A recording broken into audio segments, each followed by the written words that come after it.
ভাতিজার দেহ হযরতে যায়েনাবের সামনে, নিজের ভাইয়ের দেহ হযরতে যায়েনাবের সামনে, নিজের ছেলে আউন মুহাম্মাদের দেহ মোবারক পড়ে আছে কারবালার প্রান্তরে, শুধু দেহ আর দেহ। অথচ হযরতে যায়েনাব সকালে যখন ফজরের আজানের সময় হয়েছে, হযরতে যায়েনাব নামাজ আদায় করেছেন। খিমাই জোরে বলুন সুবহানাল্লাহ। নামাজ ছেড়ে দেয়নি। কিন্তু বেরাদারের ইসলাম, আজকে আমরা এত হতভাগা হয়েছে, যেই আহলে বাইতকে আমরা ভালোবাসি সেই আহলে বাইতের অনুকরণ করে আমরা চলছি না। আজকে যায়েনাব এই দুঃখে দুঃখিত হয়ে আছেন। আর সেই 11তম রাত্রিতে কত মা বোন আমার ওই কারবালার তামাশা দেখার মতো সব খেলা দেখতে গিয়েছিল। বেরাদার, কত লজ্জাজনক কথা, যেই রাত্রিতে হযরতে সাকিনা কারবালার প্রান্তরে পড়ে আছেন, হযরতে যায়েনাব কারবালার প্রান্তরে পড়ে আছেন। সেই রাত্রিতে আল্লাহর জিকির ও আজকার করে সকালবেলা ফজরের নামাজ পড়ে তাদের ওসিলা দিয়ে নিজের পরিবারের বরকতের জন্য দোয়া না চেয়ে আজকে আমার মা বোনেরা সেই ওই খেলার জন্য চলে যাচ্ছে, খেলা দেখার জন্য যাচ্ছে। এটা কত লজ্জার বিষয় হতে পারে। আমাদের এই যুবকেরা খেলতে যাচ্ছে, যেই দিন আমার ইমাম হোসেন আলী আকবর আলী আসগরের দেহ মোবারক কারবালায় পড়ে আছে, সেই দিন আজকে আমার এই যুবকেরা যারা নিজেকে হোসাইনি দাবি করে, যারা নিজেকে হোসাইনি বলে আখ্যায়িত করছে, তারা সেই খেলা দেখতে যাচ্ছে। কত লজ্জাজনক বিষয় হতে পারে। বেরাদারেন ইসলাম, আজকে সকাল মুহররমুল হারাম শরীফের 11 তারিখ সকাল হয়েছে। নামাজের পরে এইবার যখন 11 তারিখের সকাল হলো, নতুন করে আবার একটা বিপদ ডেকে আনলো। কি বিপদ ডেকে আনলো?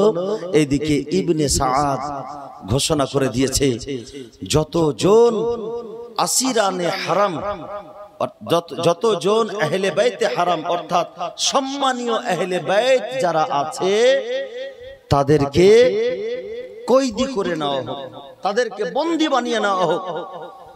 তো হযরতে এখানে হযরতে যায়নুল আবেদিন আর হযরতে হাসান মুসান্না ছাড়া বড় কোনো পুরুষ নাই, সব মহিলারা। কিন্তু এইদিকে ইয়াজিদের দলের লোকেরা একজন দুইজন নয়, প্রায় 1000 ফোর্স গিয়ে ইবনে সাআদের লোকেরা, সমর বিন জওশান, আমর বিন হাজ্জাজ, তারা গিয়ে হযরতে যায়েনাবকে হাতকড়া পরিয়ে দিলেন। হযরতে যায়েনাবকে হাতকড়া পরিয়ে দিল এবং হযরতে যায়নুল আবেদিন অসুস্থ অবস্থায়, যিনি উঠে দাঁড়াতেও পারছেন না, তার হাতেও হাতকড়া পরালো, পায়েও বেড়ি পরালো, গলায় তোক দিয়ে দিল, তাকে কয়েদি বানালো। এক কথায় এই 14 জনকে কয়েদি বানালো। বেরাদারের ইসলাম, তাদের মধ্যে ছোট্ট যে সাকিনা আছে, সেই সাকিনাকে আল্লাহু আকবার বস্তার মতো করে উটের উপরে বেঁধে দেওয়া হয়েছিল দড়ি দিয়ে।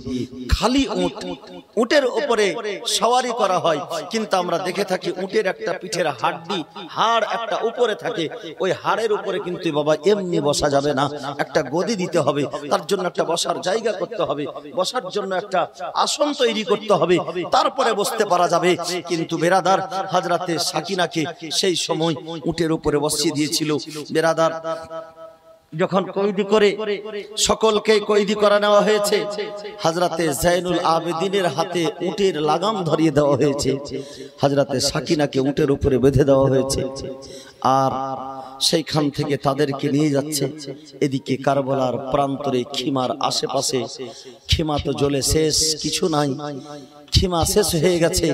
আজকে হোসাইনের ঘরানার যতজন ছিল সকলকেই শেষ করেছে, মাত্র এই 14 জন, এদেরকে আজকে কয়েদি বানিয়েছে।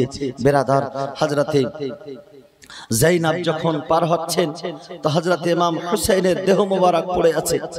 ভাইয়ের দেহকে দেখে নিজেকে আর সামলাতে পারলেন না। হযরতে যায়েনাব হাতে হাতকড়া পড়া আছে। 10ই মুহররমুল হারাম শরীফের রাত্রিতে, আশুরার রাত্রিতে আমার হোসেন হযরতে যায়েনাবের হাত মোবারকে চুমু খেয়েছিলেন, বলেছিলেন, বোন যায়েনাব, আমি যাওয়ার পরে তোমার হাতে হাতকড়া পরিয়ে দেওয়া হবে, তার জন্য আমি পূর্বেই চুমু দিয়ে দিলাম, যাতে আমার বোনের হাতে বেশি কষ্ট না হয়, যাতে আমার বোন সেই শত্রুদের হাতকড়ার ভারসাম্য নিতে পারে, সহ্য করতে পারে, দাম ইস্তেকামাত, নিজের কদমকে সহি জায়গাতে সঠিকভাবে দাঁড় করিয়ে রাখতে পারে। বেরাদারের ইসলাম, এই কথাখানা চুমো দেওয়ার কথা মনে আসলো, নিজ ইচ্ছা মতো বেরাদারের ইসলাম হঠাৎ করে যেন সেইখান থেকে দৌড় লাগিয়ে আর বেরাদার ওই অনিচ্ছা ভাবে সেইখানে গিয়ে যেন হযরতে হুসাইনের উপরে পড়ে গেলেন। বেরাদার দেহ মোবারকে পড়ে গিয়ে হযরতে যায়েনব দেহ মোবারককে ধরে নিয়ে আর কাঁদতে শুরু করেছেন। ভাইজান, যখন আমাদেরকে মদিনা থেকে নিয়ে এসেছিলেন তখন কত সুন্দর আমাদের মাথায় দোপাট্টা ছিল, আমাদের পোশাক হেজাজি ছিল, আমরা বরখার ভিতরে ছিলাম, কত সম্মানের সহিত আমাদেরকে সওয়ারির উপরে বসিয়ে নিয়ে আসা হয়েছিল। ভাই, আজকে দেখো তোমার যায়েনবের হাতে হাত কড়া, তোমার যায়নুল আবেদিনের পায়ে হাত কড়া পড়া হয়েছে, হাতে হাত কড়া, পায়ে বেড়ি দেওয়া হয়েছে। ভাইজান, একবার উঠো, একবার উঠে তুমি দেখো আমাদের অবস্থা, একবার এই অসহায় বোনের দিকে তাকাও। আল্লাহু আকবার। রিওয়ায়াতের মধ্যে পাওয়া যায় হযরতে যায়েনবের এই কয়েকটি বাক্য শুনে শত্রুর দল পর্যন্ত চোখের পানি ফেলেছে। বেরাদারের ইসলাম এবং রিওয়ায়াতের মধ্যে পাওয়া যাচ্ছে যে হযরতে যায়েনব যখন অঝরনয়নে কাঁদতে শুরু করেছেন, বেরাদার দেহ মোবারককে ধরে হযরতে হুসাইনের দেহ, আল্লাহু আকবার, কাতলে আমার হুসাইন যদিও কতল হয়েছেন, শহীদ হয়েছেন, আল্লাহর কোরআন বলতেছে যারা শহীদ হয় তারা কখনো মরে না। দেহ মোবারক যেন একবার হিলে উঠলো, যেন একবার ওই কারবালার প্রান্তরে, আল্লাহু আকবার, গতকালকে শহীদ হয়েছেন কিন্তু দেহ মোবারকে মাথাটুকু নাই, মাথা কেটে নেওয়া হয়েছে, কিন্তু বেরাদার ওই দেহ মোবারক যেন হিলে উঠেছে, একেবারে নড়াচড়া করতে শুরু করেছে। আর সেইখানে মনে হচ্ছে দেহ মোবারক কষ্টের জ্বালায় শহীদ হয়েছে, কষ্ট হয়নি। আজকে তীরের আঘাত পেয়েছে, কষ্ট হয়নি, কিন্তু ইমামে হুসাইনের দেহ মোবারক বোনের হাতে হাত করা দেখে, হযরতে সাকিনাকে উটের সঙ্গে বাঁধা দেখে মনে হচ্ছে কারবালার প্রান্তরে কেটে যাওয়া দেহ, শহীদ হয়ে যাওয়া দেহ লাফাতে শুরু করেছে। বেরাদারের ইসলাম, খুতবাতে কারবালার মধ্যে লেখা আছে, রওজাতুস শুহাদা নামক কিতাবের হাওয়ালা দিয়ে যে হযরতে হুসাইনের দেহ মোবারক সেই সময় লাফাতে শুরু করেছিল।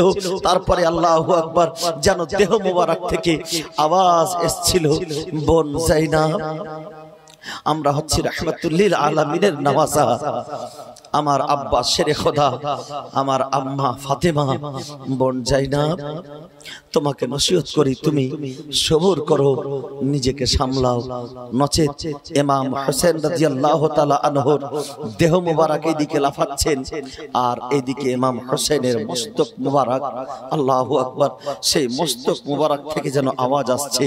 হযরতে যায়েনব শুনতে পাচ্ছেন সেই আওয়াজ। কি আওয়াজ? বলে, যায়েনব তুমি ভেঙে পড়ো না, আমার দেহ যদিও কারবালায় থাকে আমি তোমাকে একা ছেড়ে দেব না, আমি তোমার সঙ্গে সঙ্গে মুলকে শাম পর্যন্ত যাব, মদিনা পর্যন্ত যাব। যেমন তোমাকে আমি সঙ্গে নিয়ে এসেছিলাম তেমন আমি তোমাকে সঙ্গে সঙ্গে নিয়ে যাব। আমার দেহ যদিও কারবালায় থাকে আমার মাথা তোমাদের সঙ্গেই থাকবে তোমাদের হেফাজতের জন্য। জোরে বলুন সুবহানাল্লাহ। বেরাদারের ইসলাম, এদিকে কান্নার বাঁধ ভেঙে গিয়েছিল হযরতে যায়েনবের। সুবহানাল্লাহ। দেহ থেকে সরে আসলেন হযরতে যায়েনব, চোখের জল মুছলেন, নিজেকে সামাল দিলেন। কারবালার এই দৃশ্য, আল্লাহু আকবার। সেই সময় হযরতে যায়েনব ফিরে ফিরে তাকাচ্ছেন। শত্রুর দলদেরকে দাফন করা হয়েছে কিন্তু ইমামে হুসাইনের দেহ মোবারক পড়ে আছে। সকল আহলে বাইতের দেহ ওই খিমার কাছে পড়ে আছে, যাদেরকে আমার ইমাম হুসাইন কারবালার ময়দান থেকে ঘাড়ে উঠে নিয়েছিলেন, তারা সকলেই ওই খিমাতে পড়ে আছে। বেরাদার, এদিকে সকলের আহলে বাইতের যারা, তাদের মাথাগুলিকে, আহলে বাইতের যারা নবী ঘরানার, তাদের মাথাগুলিকে কেটে আর তারা নিয়ে গিয়েছিল, তারা ভাগ করে নিয়েছে মাথাগুলিকে। ওই মাথাগুলিকে পৌঁছানোর দায়িত্ব এক একটা গোত্রের হয়েছিল। বানু আসাদের লোকেরা কিছুটি মাথা নিয়েছিল। তারপরে আপনার বেরাদার যতজন তারা ছিল, বানু জাররা বলা হয় একটাকে, অর্থাৎ ওই জাররা গোত্রের লোকেরা, তারা প্রায় কিছু মাথা নিয়েছিল। বানু তামিমের গোত্রের লোকেরা প্রায় 13টা মাথা নিয়েছিল। এই করে করে সবাই মাথাগুলিকে, ওই কাটা মাথাগুলিকে তারা নিজেদের মধ্যে বন্টন করে ভাগ করে নিয়েছিল।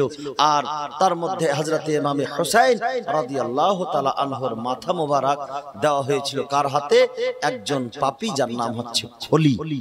ওই খলির হাতে দেওয়া হয়েছিল ইমাম হুসাইনের মাথা, যে খলির উপরে দায়িত্ব ছিল যে কারবালা থেকে ইবনে জিয়াদের দারুল ইমারত পর্যন্ত এই হুসাইনের মাথা নিয়ে গিয়ে পৌঁছাবে, হুসাইনের মাথা নিয়ে গিয়ে পৌঁছাবে। এদিকে আসিরানে হারাম অর্থাৎ এরাকে এই যারা হারাম শরীফের মানে যারা সম্মানীয় যারা আহলে বাইত তাদের এই 14 জনকে কয়েদি বানিয়ে নেওয়া হলো আর কয়েদি বানিয়ে নিয়ে যাওয়া হলো। এরা চলে যাচ্ছে, হযরতে সাকিনাকে উটের পিঠে বেঁধে দেওয়া হয়েছে, আর এদিকে হযরতে ইমাম হুসাইনের দেহ মোবারক পড়ে আছেন, আর হযরতে যায়নাব ফিরে ফিরে তাকাচ্ছেন।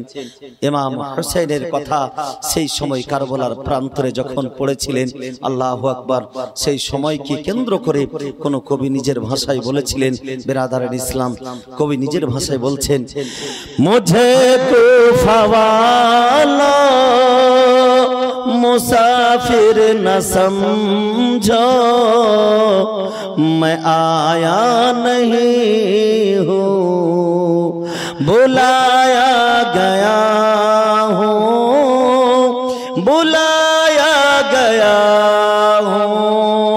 मुझे कुफा वाला मुसाफिर न समझो मैं आया नहीं हूँ बुलाया गया हूँ।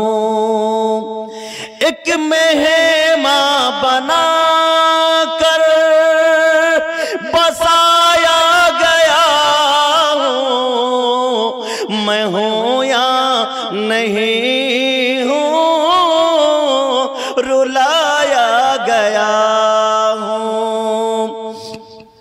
एक मेहमान बना कर बसाया गया हूँ, मैं हूँ या नहीं हूँ रुलाया गया हूँ। मुझे कुफा वाला मुसाफिर न समझो मैं आया नहीं हूँ बुलाया गया हूँ। खीमा जलाया सामा भी लूटा सामा भी लूटा गुंजा भी छूटा गुलिस्ता भी टूटा गुलिस्ता भी टूटा के खीमा जलाया सामा भी लूटा सामा भी लूटा गुंजा भी टूटा गुलिस्ता भी छोटा गुलिस्ता भी छोटा मुझे कुफा वाला मुसाफिर न समझो मैं आया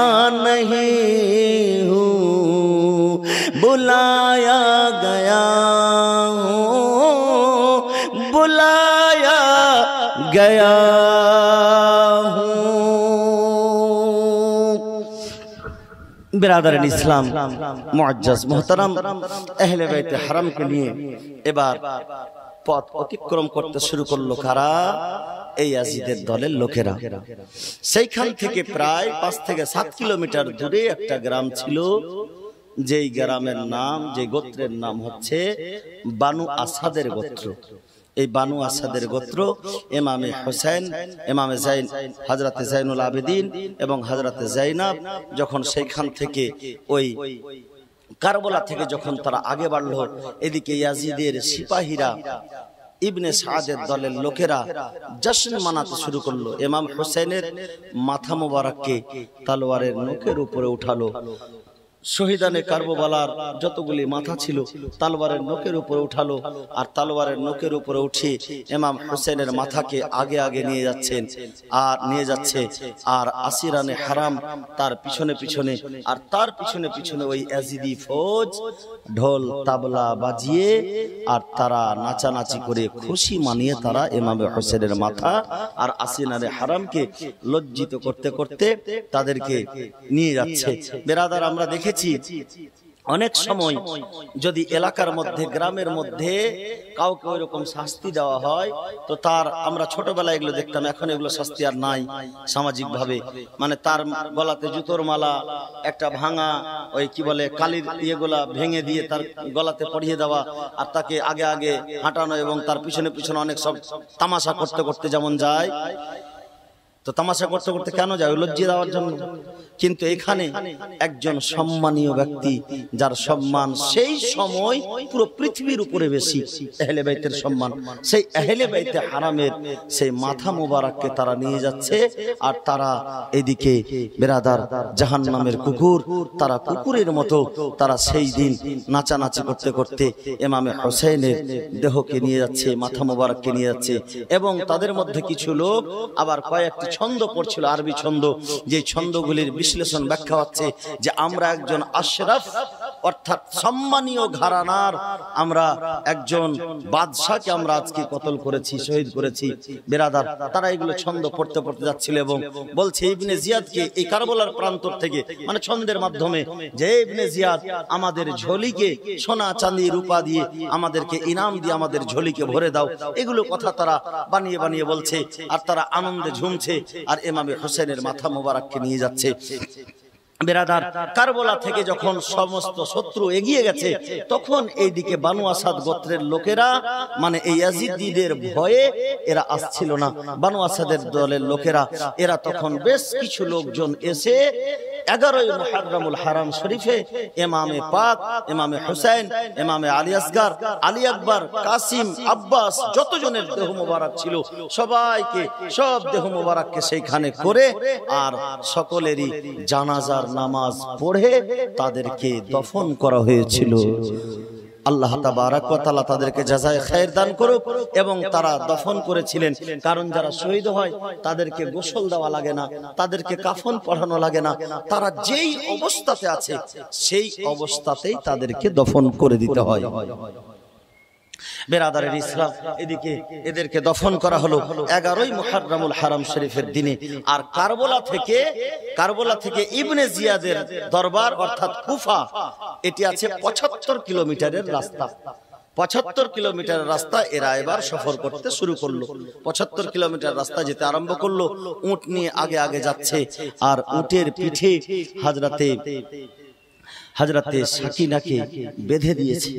11ই মুহররমুল হারামের দিন পার হলো, 12ই মুহররমের রাত্রি শুরু হয়েছে, এখনো কুফায় এরা পৌঁছায়নি।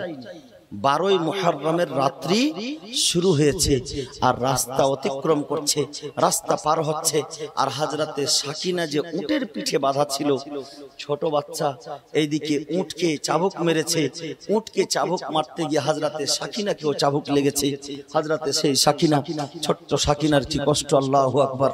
বেরাদারের ইসলাম, হযরতে সাকিনা উটের পিঠে বাঁধা আছে আর যাচ্ছে। রাতের বেলায় এক জঙ্গলের রাস্তা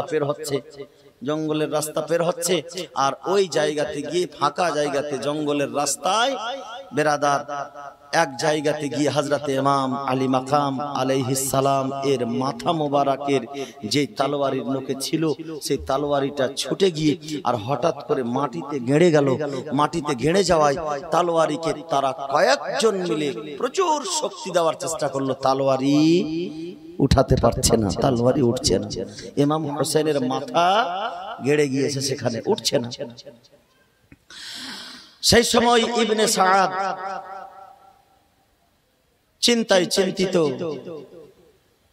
আমর বিন হাজ্জাজ পরেশান হয়ে গেল, কি ব্যাপার ইমাম হোসেনের মাথা। তখন শামর বিন জওশান, এ দুষ্ট দুরাচার শয়তান পাপী, এ তখন হুসাইনের মাথা মোবারকের কাছে গেল না, সোজা চলে গেল হযরতে জাইনুল আবেদিন, যিনি উটের নাকিল নিয়ে আগে আগে যাচ্ছিলেন। সে হযরতে জাইনুল আবেদিন অসুস্থ অবস্থায়, একে তো অসুস্থ শরীর, আর তার উপরে তার ঘাড়ে যে চাপানো হয়েছে যেগুলোকে শিকড় দিয়ে বাঁধা হয়, হাতের হাতকড়ি, পায়ের বেড়ি, এবং যাকে তক বলা হয়, গলাতে যেটা দেওয়া হয় সেটা তক, আসামিদেরকে পড়ানো হয় যেটা, ওই তকটা ভারী ছিল বলে ইমাম ঘাড় মোবারক সামনের দিকে, মাথাটা ঝুঁকেছিল, ভারসাম্য নিতে পারছিলেন না, প্রচুর কষ্ট। আল্লাহু আকবার। এইদিকে সিমারজিল জওশন গিয়েছে, যাওয়ার পরে জাইনুল আবেদিনকে বলছে, জাইনুল আবেদিন, তোমার আব্বা জানের মাথা আটকে গেছে, শত চেষ্টা করার পরেও আমরা সেই মাথাকে উঠাতে পারিনি জাইনুল আবেদিন, তবে তোমার আব্বার মাথার কাছে আমি যাব না। এই দলের মধ্যে এখন তুমি হচ্ছ নেতা, তুমি যাও গিয়ে জেনে আসো, তোমার আব্বাকে বলে দাও সেই মাথা যেন এখান থেকে উঠে যায়, আর যদি না যায় তবে তোমাদের যারা আহলে বাইতের লোক রয়েছে তোমাদেরকে এখন এমন যন্ত্রণা দেব, এমন কষ্ট দেব, এমন নির্যাতন করব যে তোমাদের আত্মা পর্যন্ত কেঁপে উঠবে। এই চারদিকের যে জঙ্গল, চতুর সাইডের জঙ্গলের পশু পাখি পর্যন্ত কেঁপে উঠবে, তোমাকে এতটাই শাস্তি দেব। এইরকম কথা যখন বলেছে হযরতে জাইনুল আবেদিন বিরাদারের ইসলাম, মাথা মোবারক উঠিয়ে দেখছেন যে সীমার এই কথা বলছে। হযরতে জাইনুল আবেদিন দেখছে সবাই থমকে দাঁড়িয়ে আছে। আমার আব্বা জানের মাথা মোবারকের যে তলোয়ারি, সেই তলোয়ারি মাটিতে জমিনে গেড়ে গিয়েছে, তলোয়ারি উঠছে না। বিরাদারের ইসলাম, হযরতে জাইনুল আবেদিন আস্তে আস্তে মাথা নিচু করে আব্বা জানের কাছে গেলেন। আব্বা জানের কাছে গিয়ে জিজ্ঞাসা করছেন, আব্বা জান, হুসাইন যারা শহীদ হয় তারা কখনো মরে যায় না। আল্লাহর কোরআন বলছে যারা শহীদ তারা জীবিত, আমরা হয়তো অনুভব করতে পারি না। হযরতে জাইনাব গিয়ে জিজ্ঞাসা করছেন, আব্বা জান, এ কি অবস্থা? একে তো আমাদের উপরে নির্যাতন হচ্ছে, আব্বা জান যদি আজকে আপনি এখান থেকে না যান তবে আমাদেরকে আরো কষ্ট দেওয়া হবে, ধমকি দেওয়া হচ্ছে। আব্বা জান এমন কি অসুবিধা হলো, এমন কি প্রয়োজন হলো যে আপনাকে এখানে দাঁড়াতে হয়েছে? হযরতে ইমাম হোসেনের মাথা মোবারক, আল্লাহু আকবার, ইমাম হোসেনের মাথা মোবারক বলতেছেন, বেটা জাইনুল আবেদিন, কি করে আমি আগে বেড়ে যাব? আমি কি করে আগে বেড়ে যাব? তোমরা বুঝতে পারোনি আমার সাকিনা যেই উটের পৃষ্ঠে বাঁধা ছিল, ছোট্ট সাকিনা, সেই উটের উপরে চাবুকের আঘাত করা হয়েছে। আমার সাকিনার উপরে চাবুকের আঘাত হয়েছে। আমার সাকিনা নিঢাল হয়ে গিয়েছে, আর নিঢাল হয়ে রশি ঢিল হয়েছে। রশি ঢিল হয়ে যাওয়ায় আমার সাকিনা জঙ্গলে পড়ে গেছে। আমার সাকিনাকে ছেড়ে এই বায়াবান জঙ্গলে, এই অন্ধকার জঙ্গলে আমার সাকিনাকে আমি একা ছেড়ে একা ফেলে যেতে পারি না। বিরাদারের ইসলাম, হযরতে জাইনাব যখন এ কথা শুনতে পেলেন, মাথা মোবারক থেকে যে আওয়াজ বেরিয়ে আসছে, এ কথা শুধু জাইনুল আবেদিন শুনতে পাচ্ছেন না, সবাই শুনতে পাচ্ছে। হযরতে জাইনাব যখন শুনেছেন, উটের পৃষ্ঠ থেকে লাফ দিয়ে পড়ে গেছেন, আর সেই জঙ্গলের দিকে হযরতে সাকিনার খোঁজে সাকিনা সাকিনা বলে বিরাদার ছুটতে শুরু করেছে, আরম্ভ করেছে, দৌড়তে শুরু করেছে। সেই 12তম রাত্রিতে হযরতে জাইনাব দৌড় লাগিয়ে যাচ্ছেন, আর যেতে যেতে দেখছেন চতুর্দিকে জঙ্গলের আশেপাশে। বলে, সাকিনা কোথায় আছো বেটি? একবার তোমার ফুফিকে ডাক দাও, সাড়া দাও। আমি তোমার জন্য উট থেকে নেমে এসেছি, কাফেলা ছেড়ে এসেছি, বেটি তোমাকে সঙ্গে না নিয়ে যাব না। বিরাদার, হযরতে জাইনাব যখন সাকিনাকে খুঁজে পাননি, তখন মনে মনে চিন্তা করছেন, আমার ভাই ইমামে হোসেন হযরতে সাকিনার বিশেষ করে হেফাজত করতে বলেছিলেন, আমার সাকিনা কোথায় পড়ে গেছে? আমি যদি আজকে এই জঙ্গলে আমার সাকিনাকে না পাই, তবে আমার ভাই হোসেনের কাছে গিয়ে আমি মুখ দেখাতে পারবো না।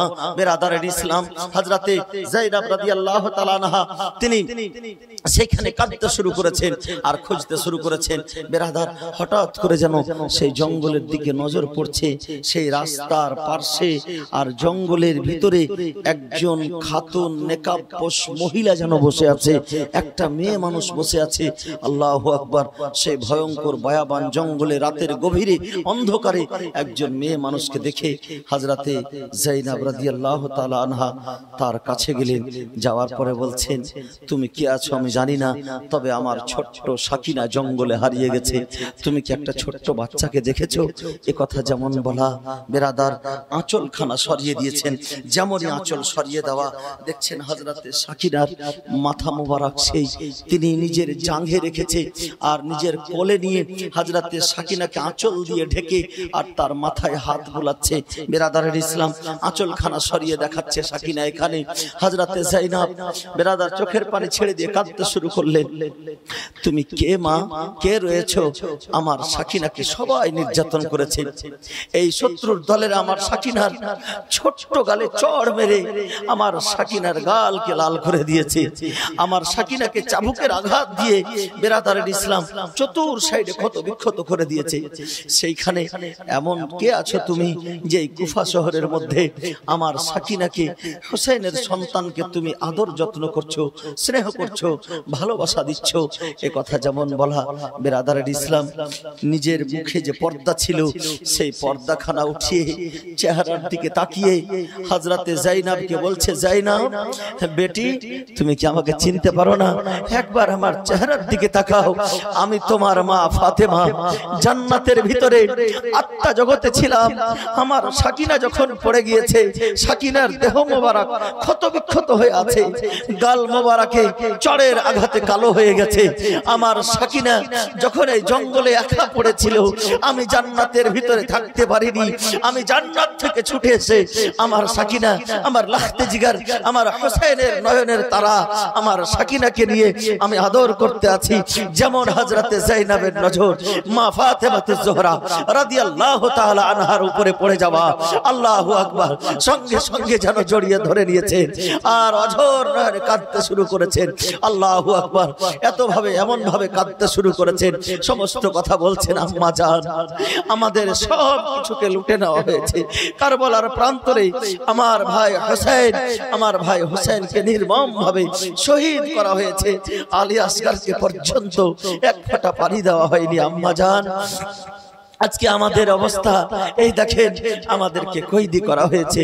সাকিনাকে দেখছেন, বেরাদার হযরতে ফাতেমা বলতেছেন, আমি যখন দেখলাম জান্নাত থেকে যে আমার সাকিনা পড়ে কাঁদছে, আমার সাকিনা চোখ খুলতে পারছে না, ব্যথার আঘাতে আমার জান্নাত থেকে আমি আসলাম এবং হযরতে সাকিনার যে ব্যথাগুলি আছে সেইগুলিতে আমি হাত বুলিয়ে দিলাম, তার মাথায় হাত বুলিয়ে দিলাম, তাকে সান্ত্বনা দেওয়ার চেষ্টা করলাম, বুকে জড়িয়ে ধরলাম। বেরাদার হযরতে যায়েনব রাদিয়াল্লাহু তাআলা আনহা মায়ের সঙ্গে জড়িয়ে ধরে কথা বললেন, বলে, বেটি আমি আত্মা জগৎ থেকে এসেছি, বেটি যাও, আল্লাহ তোমাদের ভালো করবে, তোমাদের যেটা আছে ভাগ্যে সেটাই হবে। কিন্তু তোমরা আল্লাহ তাবারক ওয়া তাআলার রাস্তায় আছো, তোমার নানার শিক্ষা যে ধৈর্য, তোমার ভাইয়ের যে নসিহত ধৈর্য, সেই ধৈর্য হারা কখনো হবে না এবং এই কাফেলার হেফাজত তুমি করবে। বেশ কয়েকটি কথা বলে তিনি তো আত্মা জগৎ থেকে এসেছিলেন, আবার চলে গেলেন। হযরতে সাকিনা চোখের জল মুছতে মুছতে হযরতে যায়েনব চোখের জল মুছতে মুছতে হযরতে সাকিনাকে বুকে জড়িয়ে ধরে আর এদিকে আবার সেই কাফেলার কাছে আসলো। বেরাদারের ইসলাম, কাফেলার উপরে আবার হযরতে যায়েনব সাকিনাকে নিজের কাছে নিয়ে নিজের পাশে নিয়ে বসে সেইখান থেকে বাবা আবার রাস্তা ছাড়লো, কুফা শহরে আসবে। রাত অতিক্রম হয়ে যাচ্ছে। কুফা শহরের বাইরে কাফেলাকে দাঁড় করে দেওয়া হয়েছে। 12ই মুহররমুল হারামে কুফার বাইরে কাফেলা দাঁড় করে দেওয়া হয়েছে। কেন দাঁড় করে দেওয়া হয়েছে? ইবনে জিয়াদ পুরো কুফা শহরে এলান করেছে, আজকে আসিরানে হারামকে কয়েদি বানিয়ে নিয়ে আসা হচ্ছে। সেই জায়গাতে বেরাদার আসিরানে হারামকে সেখানে পেশ করা হবে। কিন্তু এইদিকে খুব লক্ষ্য করে শুনবেন বাপ, বাইরে দাঁড় করেছে একমাত্র এই জন্যই যে কুফা শহরটাকে সাজে সুসজ্জিত করা হবে। আর যতজন কুফার ভিতরে ছিল তাদের সকলকেই বলে দেওয়া হয়েছে বাগীকে শেষ করে দেওয়া হয়েছে। কিন্তু কুফার লোক জানতো যে ইনি হচ্ছেন ইমামে হোসেন। কারণ কুফার লোক সব কিছুই জানে। কিন্তু সেই সময় এই ইবনে জিয়াদ পুরো কুফার উপরে কন্ট্রোল করে আছে। সেন্ট্রাল থেকে ফোর্স এসেছে ইয়াজিদের কাছ থেকে, যত সব ফোর্স দিয়ে আর পুরো কুফাবাসীকে ঘেরাও করে রেখেছে। কেউ বাইরে বের হতে পাবে না, আর এক জায়গাতে 10 জন বসে কথা বলতে পাবে না। যাকে 444 ধারা বলে আমরা এখনকার ভাষায়, সেই তখনকার যুগে কুফাতে 444 ধারা লাগিয়ে রেখেছে। কে? এই ইবনে জিয়াদ, ওবাইদুল্লাহ ইবনে জিয়াদ। আর নাম হচ্ছে কি? ওবাইদুল্লাহ ইবনে জিয়াদ পুরো নাম। ইবনে জিয়াদ কি করেছে? 444 এর ধারা লাগিয়ে রেখেছে। এদিকে কুফার যে গভর্নর হাউস, তাকে সাজে সুসজ্জিত করা হচ্ছে, আর এদিকে নিয়ে আসা হচ্ছে বেরাদারের ইসলাম। এবার কাফেলা আসবে, কাফেলা প্রবেশ করবে বলে ফোর্স এতটাই এসেছে কুফাতে। যদি 22,000 লোক আপনাদের এই মডেল গ্রামে যদি চলে আসে, কোথাও পা রাখার জায়গা থাকবে? কোথাও পা রাখারও জায়গা নাই। চতুর সাইডে গলি কুচি যত আছে সব ভর্তি হয়ে গেছে ফোর্সে। এই অবস্থাতে 12ই মুহররমুল হারামে এই কাফেলা প্রবেশ করছে কুফার ভিতরে। আর কাফেলা প্রবেশ করার সময় হযরতে সাকিনা সবাই নিজের ছাদের উপরে দাঁড়িয়ে সবাই থরথর করে মনে হচ্ছে কাঁপছে পুরো কুফাবাসী। এই ইবনে জিয়াদের দহশতে ভয়ে হুসাইনকে শহীদ করে দিয়েছে, হুসাইনের ঘরানাকে আহলে বাইতকে শহীদ করে দিয়েছে। আল্লাহু আকবার। তবুও সব ছাদের উপরে চেপে চেপে সবাই দেখার জন্যই করছে। আবার অনেকেই জানে না, কুফার মধ্যে অনেকেই জানে না, কেউ কেউ জানে, অনেকেই জানে না। বেরাদারের ইসলাম, এইদিকে হযরতে সাকিনা রাদিয়াল্লাহু তাআলা আনহাকে একেবারে প্রচুর পিপাসা লেগেছে।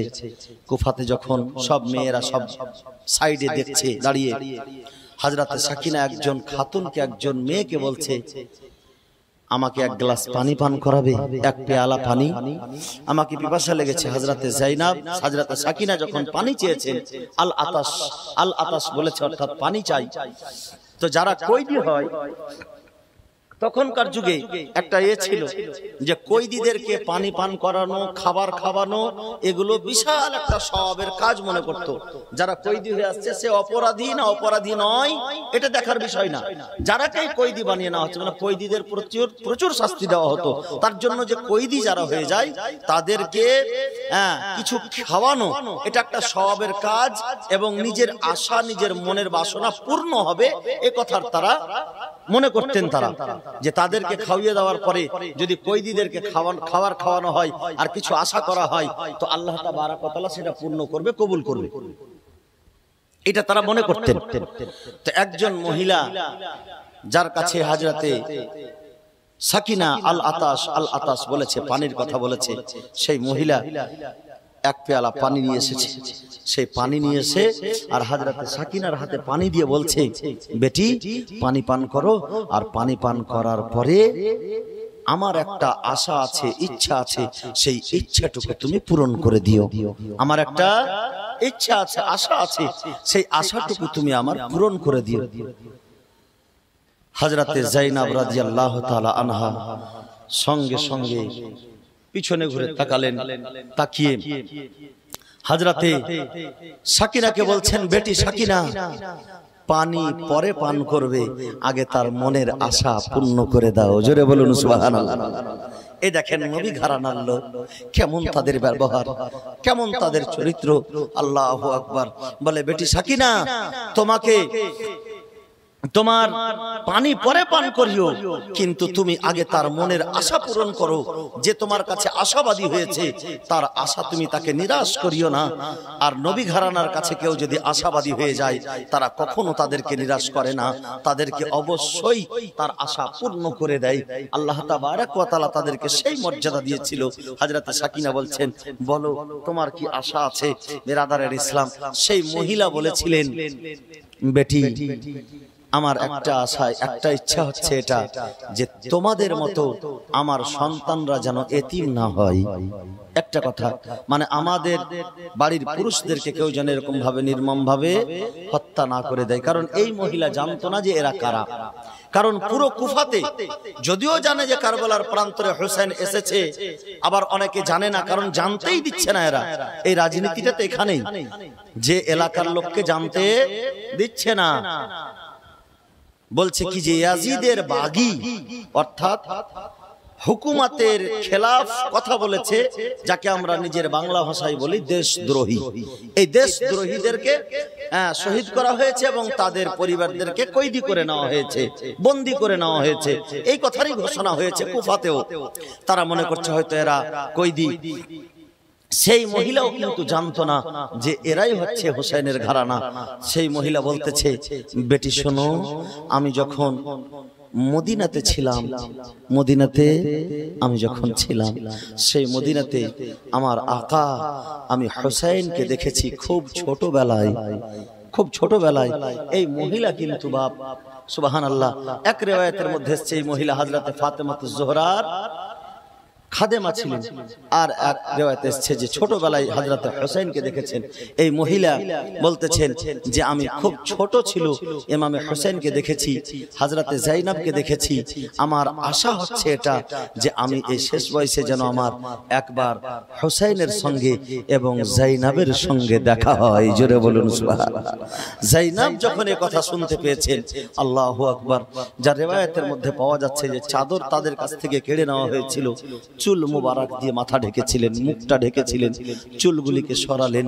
হযরতে যায়েনব সরিয়ে দেওয়ার পরে বলতেছেন, মা তুমি কে আছো আমি জানি না, তবে শোনো, তুমি যে হোসেনকে দেখার আশা করছো, ওই যে দেখো তলোয়ারের নখের উপরে যেই মাথা মুবারক, সেই মাথায় হচ্ছে ইমামে হোসেন ইবনে আলী শেরে খোদা মুর্তাজার, অর্থাৎ হযরতে আলী রাদিয়াল্লাহু তাআলা আনহুর সুযোগ্য সন্তান হযরতে হোসেনের মাথা।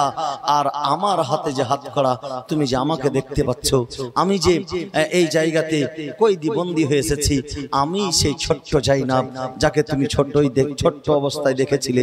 হযরত বেরাদারের ইসলাম যেমন এই কথার পরিচয় দেওয়া, হযরতে যায়েনবের মুখের দিকে তাকিয়ে আর হযরতে হোসেনের মাথা মোবারকের দিকে তাকিয়ে বেরাদার সেই মহিলা একটা জোরে করে আওয়াজ করে চিৎকার মেরে যেন সেই মহিলা একেবারে বেহুশ হয়ে গেলেন।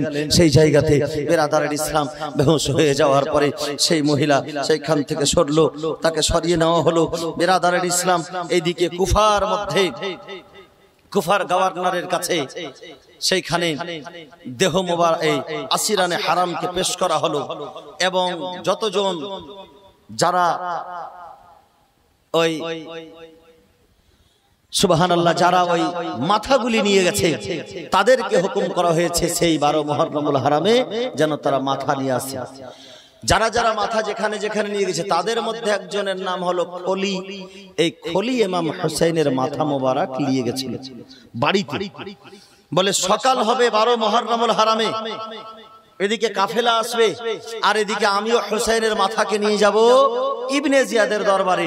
তো এই রাতের বেলা, এই রাতটুকু বাড়িতে যাই।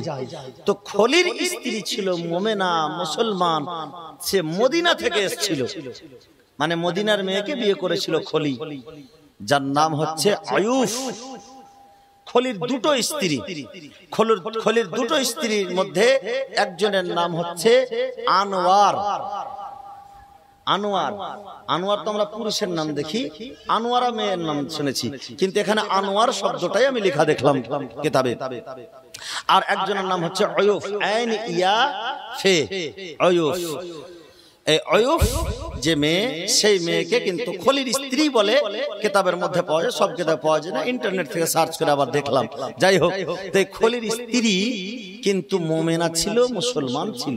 এই খলি নিজের স্ত্রীর ভয়ে যে দেখে নিবে হুসাইনের মাথাকে, আহলে বাইতকে ভালোবাসে, তার জন্য সেই মাথাকে একটা তানাবুর মানে মাটির একটা বর্তনের কাছে নিয়ে গিয়ে সেখানে লুকিয়ে দিয়েছে। এইদিকে খলির স্ত্রী আয়ুফ কি করেছেন, নামাজ পড়ার জন্য উঠেছেন, তাহাজ্জুদের নামাজ। রাতের বেলায় দেখছেন যে তানাউরের কাছে যেন মনে হচ্ছে বেশ কিছু আলো জ্বলতে আছে, এত রোশনি, এত আলো। সেই আলো দেখে খলির স্ত্রী আস্তে আস্তে এগিয়ে যাচ্ছেন, তো সেখানে যেন মহিলাদের কান্নার আওয়াজ পাচ্ছেন, মহিলাদের কান্নার আওয়াজ। খলির স্ত্রী যখন আরো একটু এগিয়ে গেলেন, দেখছেন যে একটি মাথা মোবারক আসমান থেকে সেখানে নূর আসছে, আর সেখানে 4 জন মহিলা। সেখানে কজন মহিলা? 4 জন মহিলা। একজন হচ্ছেন হযরতে ফাতেমাতুজ জোহরা রাদিয়াল্লাহু তাআলা আনহা, একজন হচ্ছেন হযরতে খাদিজাতুল কুবরা রাদিয়াল্লাহু তাআলা আনহা, একজন হচ্ছেন হযরতে মারইয়াম রাদিয়াল্লাহু তাআলা আনহা, মারইয়াম ইবনে ইমরান, হযরতে মারইয়াম রাদিয়াল্লাহু তাআলা আনহা, এবং মারইয়াম বিনতে ইমরান মানে ইমরানের মেয়ে হযরতে মারইয়াম, এবং হযরতে একজন হচ্ছে হযরতে আসিয়া জাওজায়ে ফেরাউন, ফেরাউনের স্ত্রী আসিয়া। এই 4 জন জান্নাতি রমণী, এই 4 জন এসে উপস্থিত। সর্বপ্রথমে হযরতে ফাতেমাতুজ জোহরা সেই মাথা মোবারককে নিয়ে আর কপালে চুমো দিয়ে বেরাদারান ইসলাম বলছে, সালাম আমার ইবনে শহীদ, সালাম ইয়া ইবনে শহীদ, সালাম ইয়া ইবনে শহীদ, অর্থাৎ এ আমার লখতে জিগার, এ আমার নূরে নজর, এ আমার শহীদ সন্তান, তোমার প্রতি আল্লাহর সালাম। তারপরে হযরতে নানি জান, হযরতে ইমাম হুসাইনের নানি জান খাদিজাতুল কুবরা রাদিয়াল্লাহু তাআলা আনহা, আমার রাসূল পাকের প্রথম স্ত্রী বেরাদার, তিনি মাথা মোবারকে পেশানিতে চুমো দিলেন, আর তিনিও মাথা মোবারকে রেখে তিনিও সালাম জানিয়ে আগে বেড়ে গেলেন। তারপর হযরতে মারইয়াম আলাইহিস সালাম, তিনিও মাথা মোবারকে চুমো দিলেন, মাথা মোবারককে সালাম জানিয়ে আগে বেড়ে গেলেন। হযরতে আসিয়া মাথা মোবারকে চুমো দিলেন, সালাম জানিয়ে আগে বেড়ে গেলেন। এইদিকে খলির স্ত্রী এই দৃশ্য দেখে স্থির থাকতে পারছেন না, বুঝতে পারলেন যে ইনি ইমাম হোসেন, আর ইমাম হোসেনকে শহীদ করে তার মাথা আমার বাড়িতে নিয়ে এসেছে। আল্লাহু আকবার। সঙ্গে সঙ্গে কাঁদতে লাগলেন। তাহাজ্জুদের নামাজ আর কি পড়বে, মাথা মোবারককে জড়িয়ে ধরে কাঁদছেন, হোসেনের মাথা। আল্লাহু আকবার। এই দৃশ্য দেখে শেষ পর্যন্ত হযরতে ইমাম হোসেনের মাথা মোবারকের মুহাব্বতে এই দৃশ্য দেখে খলিলকে ত্যাগ করে সেই সময় সেই মহিলা তার বাড়ি থেকে বেরিয়ে গেলেন যে, পাপী দুষ্ট দুরাচার, তুমি ইমাম হোসেনের মাথাকে কেটে নিয়ে এসেছো, কোনো মতেই আমি তোমার কাছে আর থাকবো না, তোমার বিছানায় আর আমি থাকতে পারবো না, তোমার বাড়িতে আর আমি থাকতে পারবো না, কোনো মতে তোমার কাছে আমি থাকবো না। তিনি কাঁদতে কাঁদতে বেরিয়ে গেলেন। রিওয়ায়াতের মধ্যে পাওয়া যাচ্ছে যে তিনি যখন বেরিয়ে গেলেন, তখন খলি জিজ্ঞাসা করছে পিছন থেকে, এই আয়ুব তুমি কোথায় যাচ্ছ তোমার সন্তানদেরকে ইয়াতীম করে? তো তিনি উত্তরে দিয়েছিলেন, কে আছে রে, ওই কে শয়তানি করছে, ধরে নিয়ে তাদেরকে চামড়া সরিয়ে দেবো মেরে একদম।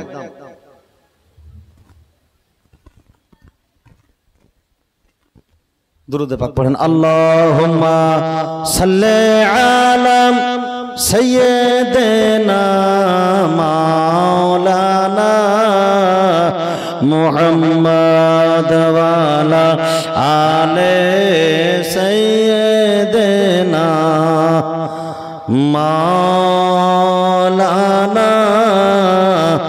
মুহাম্মদ সাল্লাল্লাহু তাআলা আলাইহি ওয়াসাল্লাম। বেরাদারান ইসলাম, সেই সময় খলির স্ত্রী সে বাড়ি থেকে বেরিয়ে গিয়েছিল। রিওয়ায়াতের মধ্যে পাওয়া যায় যে খলির স্ত্রী যে বাড়ি থেকে বেরিয়ে গিয়েছিলেন, তারপর থেকে আর কোনো খোঁজ খবর নাই। রওজাতুশ শুহাদা নামক কিতাবের হাওয়ালা দিয়ে খুতবাতে কারবালার ভিতরে লেখা আছে যে সেই মেয়ের তারপরে আর কোনো পাতা, তার কোনো সংবাদ আর পাওয়া যায়নি। তিনি কোথায় চলে গেছিলেন কাঁদতে কাঁদতে আহলে বাইতের শোকে। এবং তার স্ত্রী যেটা আনোয়ার, সেই আনোয়ারা যে নাম মেয়ের, সেই মহিলাও সকালবেলা যখন জানতে পারলেন যে এটা হুসাইনের মাথা, তিনিও খলিকে ত্যাগ করে, খলিকে ছেড়ে দিয়ে, এত বড় পাপীর কাছে থাকা যাবে না, তিনিও বাড়ি ছেড়ে নাকি চলে গিয়েছিলেন।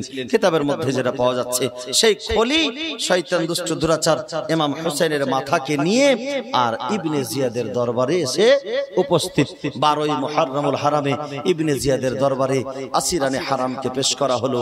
দারুল ইমারাতে গভর্নর হাউসে শাসনাগারে নিয়ে গিয়ে এদেরকে উপস্থিত করা হলো। হযরতে যায়েনব রাদিয়াল্লাহু তাআলা আনহা সেইখানে রয়েছেন এবং হযরতে জয়নুল আবেদিন রয়েছেন। তারাকে সেইখানে আসামি করে দাঁড় করিয়ে রেখেছে আর একজন ব্যক্তিকে দাঁড় করিয়ে ইমামে হুসাইনের বিপক্ষে কথা বলতে বলেছে। যেমন কথা বলতে বলা, হযরতে যায়েনব রাদিয়াল্লাহু তাআলা আনহা সহ্য করতে পারলেন না, সঙ্গে সঙ্গে হুঙ্কার দিয়ে আওয়াজ তুলে কথা বলতে শুরু করলেন। বলে, শোনো, তুমি যার কথা বলছো আজকে ভালো করে শুনে রাখো, আমি হচ্ছি নবী ঘরানার মানুষ, আমরা হচ্ছি নবী ঘরানার মানুষ। রাসূল পাকের নওয়াসা, আমার আম্মা জান সমস্ত মহিলাদের সর্দার, আমার ভাই ইমাম হুসাইন যার মাথাকে কেটে নেওয়া হয়েছে জান্নাতি নবযুবকদের সর্দার, আমার আব্বা জান আউলিয়াদের সর্দার, আমার নানা জান সমস্ত নবীগণের সর্দার। আমরা সেই ঘরানার মানুষ যেই ঘরানার মধ্যে কোনো ভেজাল নেই, সবচাইতে উত্তম ঘরানার মধ্যে আমরা জন্মগ্রহণ করেছি। আর আজকে সেই আহলে বাইতকে শহীদ করে তাদের দুর্নিন্দা করার চেষ্টা করছো। এই কথা বক্তব্য, পুরজোশ বক্তব্য তিনি দিচ্ছেন আর পুরো কারবালার কথা বলছেন। তাদেরকে কিভাবে ডাকা হলো, তাদেরকে কিভাবে শহীদ করা হলো, কথাগুলি বলছেন। তখন হযরতে যায়েনব, লেখক লিখতেছে যে কুফাবাসী যারা শ্রবণ করছিল, যারা শুনছিল, তারা সকলে হযরতে যায়েনবের বক্তব্য শুনে কাঁদতে শুরু করেছে।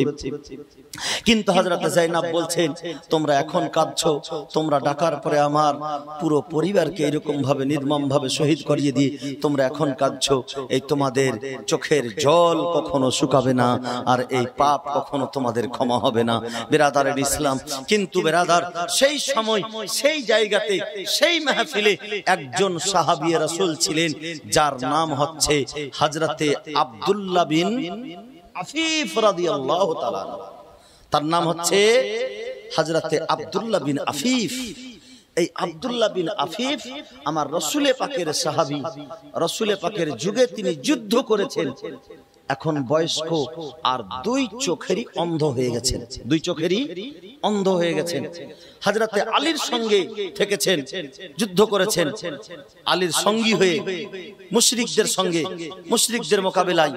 এই হযরত আব্দুল্লাহ বিন আফিফ যখন আওয়াজ শুনেছেন, চোখ অন্ধ হয়েছে, কান তো ঠিক আছে, আওয়াজ শোনার পরে বলছে, এ তো মনে হচ্ছে আলীর কথা, মনে হচ্ছে আলী বক্তব্য দিচ্ছে, এ কে মহিলা, কোথায় কার কে কথা বলছে। এইরকম ভাবে তিনি অন্ধ লোক হাউ মাউ করে কথা বলে উঠেছে। বলে, কে কথা বলছে? এ তো আমি হযরতে আলীর কথা শুনতে পাচ্ছি, মনে হচ্ছে হযরত আলী বক্তব্য দিচ্ছে। সে আব্দুল্লাহ বিন আফিফকে বলা হলো, ইনি আলীর সন্তান, শেরে খোদার শের, আলীর লাখতে জিগার। হযরতে হুসাইনকে শহীদ করে দেওয়া হয়েছে আর আলীর সন্তান ইনি জয়নুল আবেদিন, হযরতে যায়েনব রাদিয়াল্লাহু তাআলা আনহা, আলীর কন্যা, আলীর মেয়ে, ফাতেমাতুজ জোহরার মেয়ে, ইনি কথা বলছেন। বলে, হ্যাঁ, আমার হুসাইন আমার আকাকে শহীদ করেছে। কে শহীদ করেছে? কোন লোক শহীদ করেছে? কোথায় আছে সে? তাকে আমার কাছে নিয়ে এসো। এইরকম তিনি যেন আরম্ভ করেছে। বিরাদারের ইসলাম, এই কথা বলছে। বলে, ইবনে জিয়াদের দলের লোকেরা শহীদ করেছে। তার একটা ছোট্ট মেয়েও তার কাছে ছিল। একটা অন্ধ লোককে নিয়ে যাওয়ার জন্য ছোট বাচ্চারা থাকে না বাবা, তার ছোট মেয়ে তার কাছে ছিল। সেই মেয়েকে বলছে, বেটি তাড়াতাড়ি করে যাও, আমার সেই তলোয়ারি নিয়ে এসো যেই তলোয়ারি দিয়ে আমি মুশরিকদের ছাক্কা ছুড়িয়ে দিচ্ছিলাম। আজকে সেই তলোয়ারি নিয়ে এসো যারা আমার হুসাইনকে শহীদ করেছে, তাদেরকে আমি কাউকে রাখবো না। আল্লাহু আকবার। তার বেটি, রিওয়ায়াতের মধ্যে পাওয়া যাচ্ছে, তার বেটি গেল আর তলোয়ারি নিয়ে এসে তার হাতে দিয়ে দিয়েছে। অন্ধ সাহাবী হযরত আব্দুল্লাহ বিন আফিফ যেন পাগলের মতো তাদের উপরে ভেঙে পড়েছে আর যাকে পাচ্ছে তার উপরেই সেই তলোয়ারি চালিয়ে দিচ্ছে।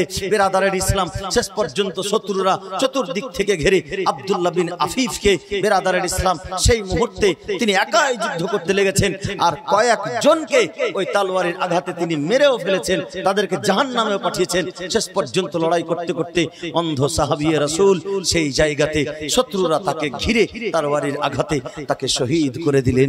ইন্না লিল্লাহি ওয়া ইন্না ইলাইহি রাজিউন। হযরত আব্দুল্লাহ বিন আফিফ কসম খেয়ে নিয়েছিলেন যে আমি ততক্ষণ পর্যন্ত লড়াই করব যতক্ষণ পর্যন্ত হুসাইনের শত্রুদেরকে শেষ করে না দিয়েছি, আর নচেত আমি নিজে শহীদ হয়ে আমি রাসূল পাকের সঙ্গে গিয়ে দেখা করে নেব। এই কথা শোনার পরে যে আমার হুসাইনকে শহীদ করা হয়েছে, আমি আমার রাসূল পাকের সামনে গিয়ে কি করে দাঁড়াবো? আমি যে সাহাবী রাসূল, সেই হযরত আব্দুল্লাহ বিন আফিফ যেন বিরাদারের ইসলাম অন্ধ সাহাবী লড়াই করে যুদ্ধ করে শহীদ হয়ে জামে কাউসার পান করার জন্য চিরতরের জন্য চলে গেলেন। সকলে পড়ুন, ইন্না লিল্লাহি ওয়া ইন্না ইলাইহি রাজিউন।